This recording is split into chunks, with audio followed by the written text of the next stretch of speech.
Hi guys, welcome back to the channel once again. Back on with the MPI like promised. Can you all see? Screen fits. I've actually lost sleep over this, so it's something I really wanted to do. I'm really happy with it. Obviously I've completely altered how the screen should fit in the car. We've replaced the bulkhead, we've replaced the dash rail, we're obviously going to replace the scuttle. The scuttle is clamped in, as you'll see, there's a clamp each side. I'm really happy with how it's fitting. It fits lovely and flush with the top of the bonnet. There's a lovely gap behind the bonnet opens and closes fine. If you remember right back at the beginning of this series, I said that I'm taking everything away from this car. The central point, i.e. the bonnet, has to stay where it was, because the car had lovely shot lines and stuff at the beginning, and at the end of the day we're not altering the hinges, we're not altering the bonnet. I have to make everything else, being the fact that they're all pattern panels as well, fit the original bonnet. So I guess if I could give a top tip for doing a whole bulkhead and scuttle repair, which I will be honest, from my experience of minis, if you own anything after sort of 91, you're probably going to have to do this, or 89 onwards really. I've noticed the cars seem to be pretty bad in those areas. That's just personal knowledge of what I've had to take apart. That would be my top tip. Leave the bonnet where it is. If the front end fits nice and you're happy with the shut line how it was, that would be my top tip really. That's just kind of what I've learned through this, because I've never done something to this extent.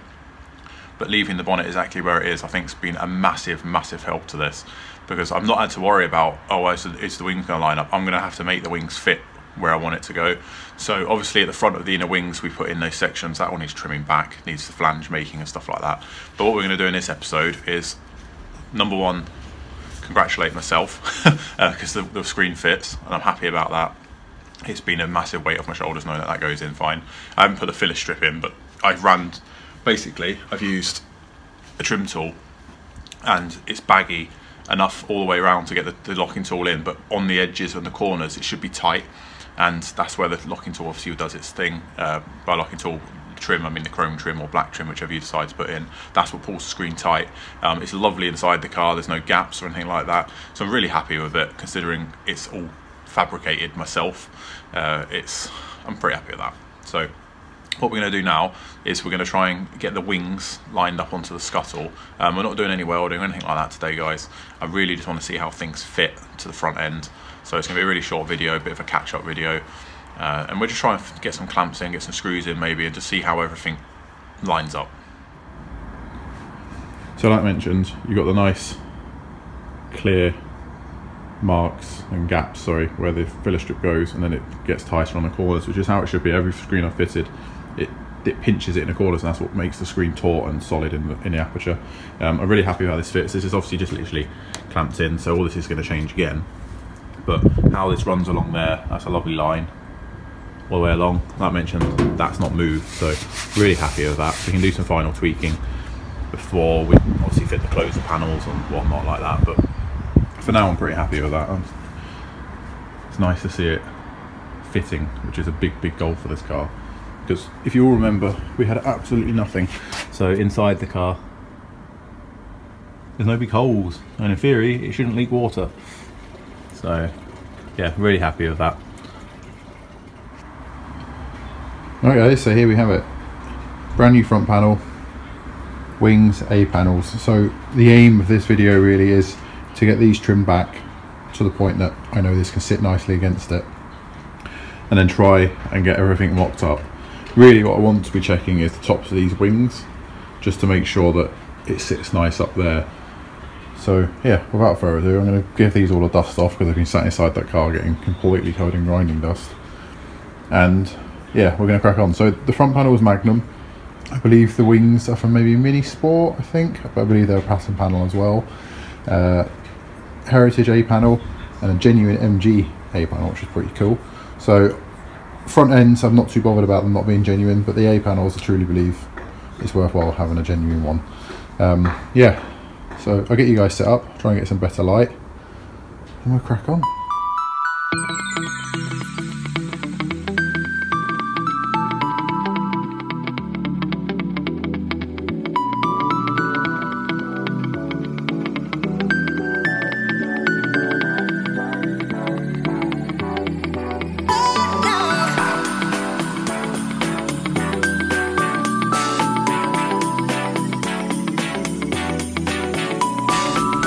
Right guys, so I thought I'd kind of bring you into where I'm up to now. So the front panel is fitting okay. I've got to take a bit more out of that inner wing because obviously, like I said, I left a good chunk of extra material, so I knew what to work back because it was quite unclear what was left of the original wing because it was so corroded. So like I said to you when I did the inner wing repairs, it's better to leave too much than take it away then because you can't put it back that easily. So issue I'm having here at the front panel, obviously this does need to come back a little bit further, but this is the typical issue with pattern panels basically. Like that's bad. We can sort it. The biggest advantage in a way to this car having 13-inch wheels is I'm going to be cutting a lot of that out. So all I need to do is make it look tidy here because the big arch is going to cover it there. Obviously that being said, we'll do the best we can to make it look perfect. Basically all this needs to happen is this needs to bend out a bit and it needs to be hammer and dollying. It's not finished very well at all. So these Magnum panels are pretty bad for that. But it is what it is. These are panels that have been kicking around for a little while. They've been collected for this car and stuff like that. So there is a few lumps and bumps and marks and stuff on them, but obviously the car's getting a full respray. So, which everyone's asked, I'm not doing that. I don't fancy painting this car. It's a very metallic-y colour, and yeah, it's just not. My job is to get the welding done on it, so it can be painted. So get it solid. That was the game. Both wings I've tried. They fit lovely up here. I'm really impressed how they fit up here. They obviously need a little bit of fettling here and there. Like that's pretty perfect there. It's pretty perfect down the inner wing. Obviously if that gets pulled tight, it's pretty perfect until here. So that's this side.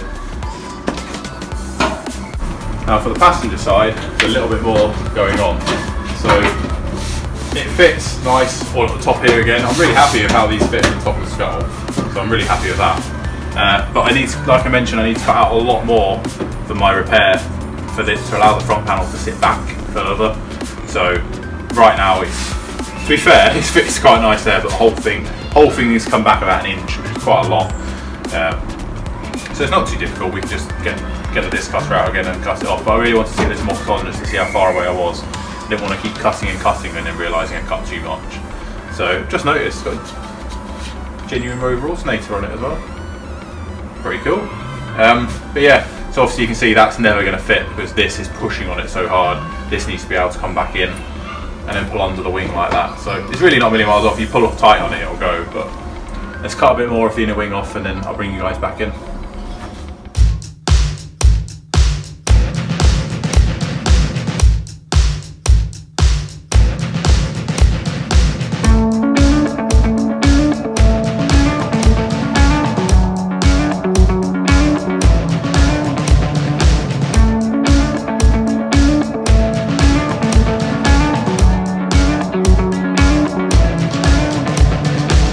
Right guys, that's a really sort of rough mock-up of the front panel and wings. Yeah, they need a lot of work. They're miles off.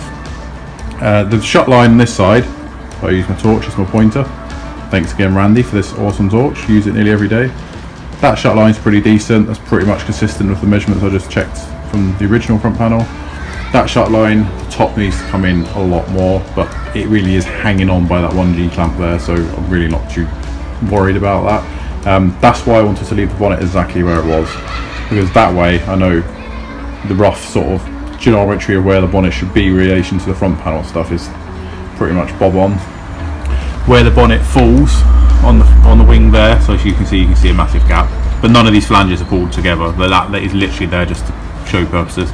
The bonnet gaps, obviously the bonnet's got no catch or anything in it, so that needs to come right down. But it's quite consistent all the way along, so I'm not worried about that because that'll pull that tight. The front panel's in its resting place now. Obviously it will come off and get cleaned because it's covered in all sorts of grinding dust, but yeah, so I don't know how many of you guys are restoring Minis or have restored Minis. Just thought I'd run over the quick front panel differences as I get asked this a lot on Instagram. So the basic front panel on an MPI is quite different. So you've got the cutout of the radiator shroud there. You have a big supporting post up the middle which has captive nuts for various brackets and I think for some of the wiring harnesses and stuff like that as well. The front panel at the bottom has like almost like a flare all the way along. That's consistent with an MPI. I believe that's for room for the I think the subframe actually sits in a slightly different position on MPI. I'm not that clued up on them. I haven't owned one, and after this one, I don't know if I will.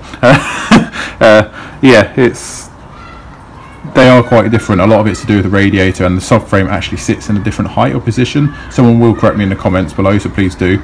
There is a different geometry to how the subframe sits in. The basic indicators are the same, and things and bits and pieces like that. Eagle eyes among you will notice it's not an MPI wing. It's not too hard to sort that. All you need to do is do a slight cutout to allow the motors for the headlights, because these have adjustable headlights. These are, like I say, these are collected over the years just to try and get this car back on the road. So the biggest issue I've got, now this wing's not a very good example because it's really not even close, but this wing, I'm really quite happy with it. All the way along there, really, really nice, and then that. So how are we going to sort that? It has to be kind of stretched. So looking at it from, let me try and get the torch to stand up there.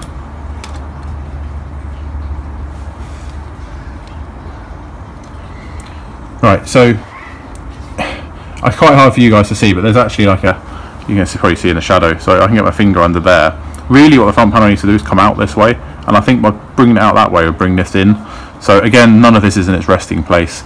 The suspension on this car is very, very low. It's actually sat on the bump stops, so it's going to make it very interesting.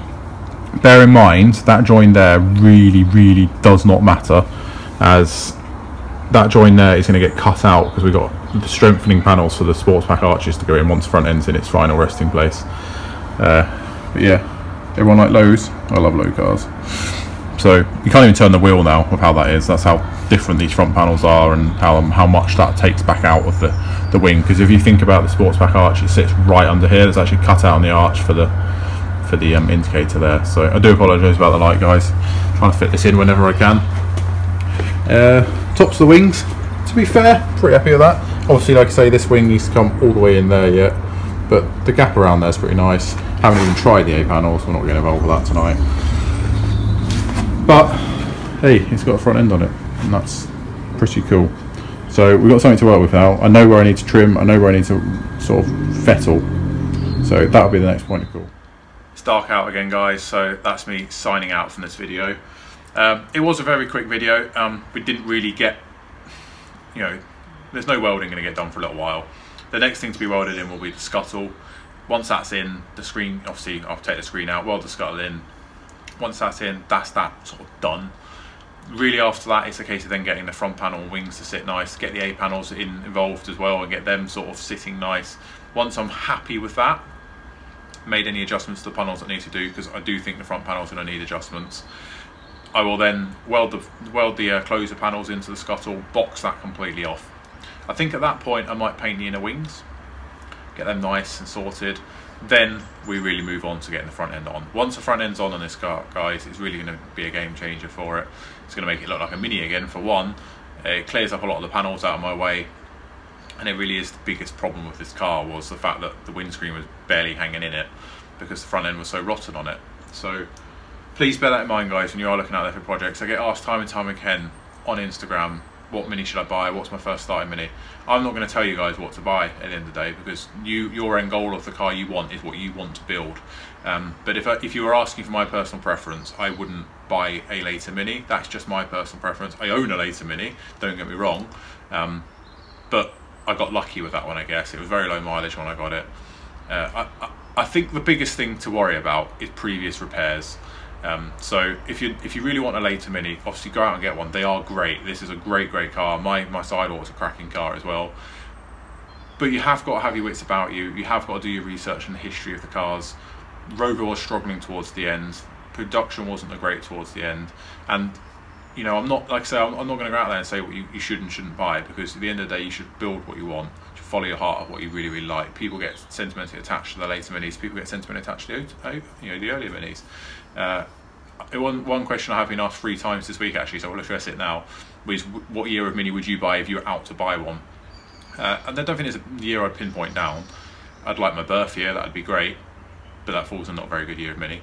I like the 70s. I think the late 60s all the way up to I'd say 80. I think quite a nice year. So it's a good 10-11 years of production. I think they use the Z-Bark rust proofment.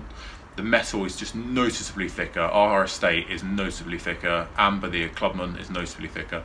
It was just better. I just think things, even though people poo-poo British Leyland, I genuinely think they were a better car. You could argue the electrics and stuff, but if you're asking for rust and bodywork, that's the car I would start with. So that just addresses that question that I got asked. MPI in the next episode. I'm going to play with it a bit off the channel and off camera and stuff. I don't want to bore you guys with loads and loads of fettling, but I will film bits I feel that are relevant and add it in. It is just going to take time now to fettle it. I'll show you how I sort these inner wings out. I have done it before where I hammer and dolly them around. I have actually had to cut a front panel before and actually take a chunk out of it and then fold it back in and weld it up, which I really don't want to have to do. But I think once everything's in its resting place, we'll be fine. So yeah, it's one of them, guys. You've got to be patient with it. Thanks again for watching. I know people really enjoy this video and this series on the MPI. It is really starting to come together now. Seeing it as a mini really boosted me a little bit. So thanks again, guys. If you haven't already, please smash that like button because it really helps the channel get noticed and get these videos out there for you guys to learn from. Once again, thanks to all the kind words I get on Instagram and below in the comments. They really are humbling, and it really helps at the end of the day. And just chat amongst yourselves, and you can all learn from the comments at the end of the day. So we're all learning at the end of the day. I'm not a pro at this at all. I'm doing it in my spare time. So, but we'll get there in the end. I do apologise about the light. It is awful when I lose my light in the garage. So catch you next one, guys. Please stay safe, look after yourself. Hit that subscribe button if you haven't already.